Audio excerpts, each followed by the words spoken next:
We spent much of yesterday's Bleacher Report live show, 12:30 p.m. Eastern, 5 days a week. You can catch Carter and I doing college basketball live shows with the BR app. But we spent much of yesterday's show discussing Yaxel Lendeborg's updated prognostications because for the first time, really, we heard from draft experts on what they think Yaxel will do. The entire lead up to the combine, it was basically, hey, we don't know. Michigan sources were saying he's going to play at Michigan. National sources were saying, we don't think so. Combine, Yaxel said he's 50-50. Presumably, there were conversations being had at the combine behind closed doors and on camera. And coming out of it, it seems like there are some hints from the draft experts and college basketball media on what could happen. I'm going to read a couple of these. There are a lot of people chiming in. We had Maxwell Brumbaugh as one. We had Jonathan Gavoni and Jeremy Wu. Matt Norlander had a write-up last night. The Athletic, Hollinger, and Vicini have some comments on everybody what they think Yaxel's going to do. The consensus that I've heard, and you can cut me off at any time because I might be putting too much of a hopeful, optimistic Michigan fan spin on this, but I read basically everyone's update very similarly. Everyone's getting a pulse that he may play college basketball. That's how I read this, and here's a couple quotes that specifically indicate why.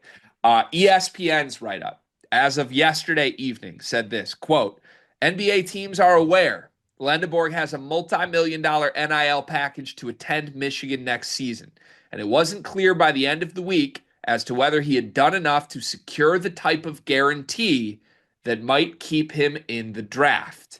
Updated mock drafts from all of these sites have him right around 30.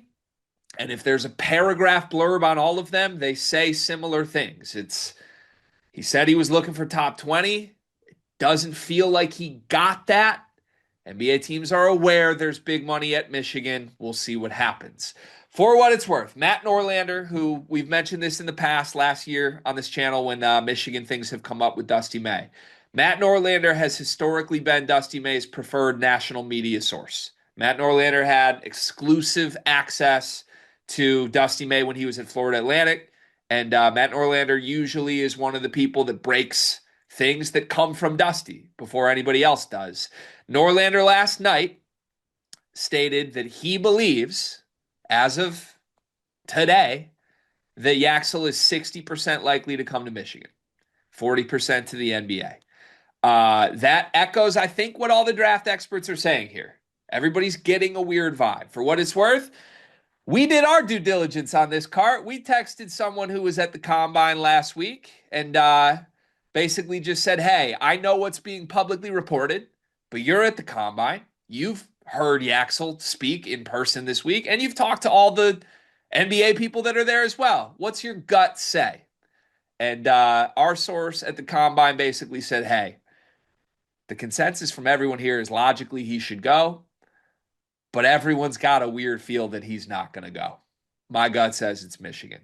So I think that's where everybody's at right now. But for the first time in the last 24 hours, all of these sources combined are hinting that it may be Michigan and not the NBA for Yaxel Lendeborg. Do you have any pushback or any thoughts in response to all of these latest updates? Well, first of all, I think a lot of the updates that I have seen as well have had like Yaxel at that fringe first round, like nothing top 20 that I've seen at post combine, which to me, 60% back to Michigan seems low. If that's the case, to be honest with you. Um, That was so here's, actually, not to cut you off, but that's an interesting point that has been talked about in Michigan circles in the last day. mhm, It feels like the NBA experts are almost saying it's Michigan or he should go to Michigan based on how the combine went. mhm, And it's a little scary that the Dusty May source, Norlander, presumably the one who would have info from the staff, is saying it's only 60 because that does feel lower than what the experts are hinting at. And reminder, Dusty and the staff this whole time have been the ones saying it's 100% Michigan. So right. if there's less confidence from the staff now than there is NBA people, I don't know what to do with that. I think it still bodes well for Michigan, but it might indicate that the staff feels more uneasy about it than they did coming into the combine. Yeah, and also like it's been this thing that I kind of been working on. I just kind of been noticing a little bit that, even at the combine, I think Yaxel is a player who is enjoying the spotlight, enjoying being like out of the mid-major shadow, and he's kind of enjoying like, the whole process. And honestly, to me, and tell me if you think I'm wrong on this one, I think he's a little bit like, oh, this didn't go the way I kind of planned. Like I think he was like, I'm gonna measure well, I'm gonna play well, I'm gonna take the combine by storm, and it's gonna be like a decision type thing where right now it's looking like the decision should be kind of easy for him given what's on the table. And I don't think that's what he really wanted. Even if the end goal we can talk about he wanted that the whole time, but I do think that there is a little bit of like, oh, this isn't kind of going the way, going the way things I thought it would go. I feel like his combine results were weird because we had like athletic measurements that said he's nothing special athletically. And then we had like the quote unquote anthro measurements where there was that tweet that was like Yaxel is arguably the biggest anthro winner because of like just physical, I don't know, physical intangibles. And Mm. then he had the first day of scrimmages where he killed it, and everyone's like, "Yeah, Axel's way too good. He's a winner." And then he had the second day of scrimmages where he looked disinterested and did nothing. So there's equal amounts of people that are like Yaxel's a winner as there are that are saying Yaxel's a loser.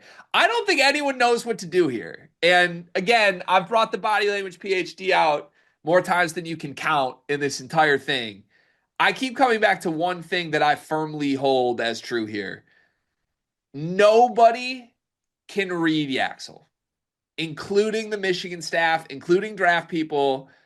It might be the case that Yaxel doesn't know what he wants to do, truly. But I always come back to this. Even if draft people are now hinting like, oh, it feels like college, and Michigan is in between or saying, yeah, we still think it's college, I don't trust the kid. Like wherever this source is coming from, it feels like everyone is doing what I'm doing. Body language PhDing it, gut feeling it, and gut feels can be wrong, man. My body language PhD has certainly been wrong before. I just I don't trust the situation. I think my read on all of these reports is that much like our source that we were texting on this, everyone from talking to him is getting a feel that he just there's something off. It's like, oh, you should go be a first round pick, late first. Just go do it. You're old. And there's something off. Just from the way he talks, the way he updates things, it feels off. And my gut says that somebody on the draft side, I don't know who it is, Wu, Brumbaugh, one of the names we mentioned, somebody just wanted to put pen to paper on the fact that it feels weird and be the first to say, I think it's college. And when one person did that, everybody kind of tailed it. Not to say that's how this works, but that's my read on it. Because no one's concretely being like, it's college. It's all a complete guess. But the fact that every draft person is now kind of, without a reason, that's going on record being like, yeah, it feels like college. Feels like someone was just willing to take the shot with the prediction. So I don't know. I don't know what to do with that. I don't feel all that better about it though. Like as a fan who wants him to come to Michigan, I don't hear this and be like, he's coming to Michigan. Not even after seeing what mock drafts have him at. I think the good bit of this for Michigan is that it's pretty clear he doesn't have a promise in the top 20. And Yeah, that's which the thing Yaxel said he wants. which I'm not even trying to reverse jinx you here because I feel like you that could be a case here.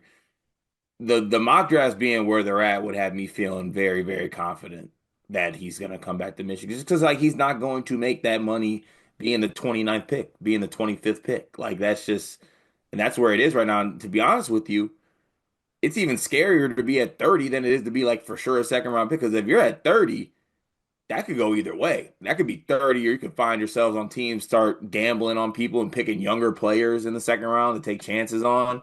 That could spiral quickly. I was devastated not to see Yaxel in the top 20s of mock drafts. It's one of those things too where I almost wonder if he had sat out the second day of scrimmages, if we would be hearing buzz that he was higher still, because he crushed the first day of scrimmage so much that Yeah. Well, I'm I don't out know. on out on Yaxel's camp. See, I think his camp has done a phenomenal job with this, to be honest. Really? I do. I think it was smart for them to get him to commit to a $4 million deal early. And they've basically been uncovering every stone possible, opening every door possible, trying to get someone to beat that. And I think the reality is, through the combine, it doesn't feel clear that they're going to beat that. So Hmm. if that is how it goes down and he chooses Michigan, the only way to interpret it for me would be good job, Dusty May, man. Like you identified a kid that was as close to the cut line for the NBA as possible, and you paid him enough that it became the right decision, which along the way, a lot of people said wouldn't happen. And I don't know. Maybe this was a really good bet by Dusty. We'll see. I'm still reiterating here.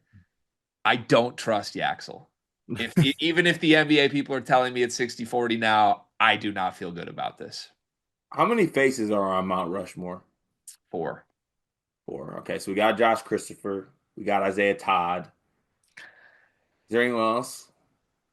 Yaxel will be there.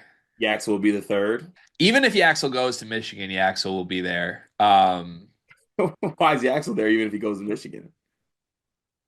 I would greatly enjoy a season of rooting for Yaxel. I really would. Because I love his game. I like his personality, all of it. But he's a star, man. Everything about this is like, I'm enjoying this, which is fun. He should enjoy it. But I don't know. I don't know. Enjoying it a little too much. It's the Josh Christopher, right? Like you love this. You Oh, love he this. loves this. Yeah, which is good. Yeah, It's good. as he should. If Josh Christopher had come to Michigan, would have been an all-time favorite for me. He just didn't. So Thanks. we'll see.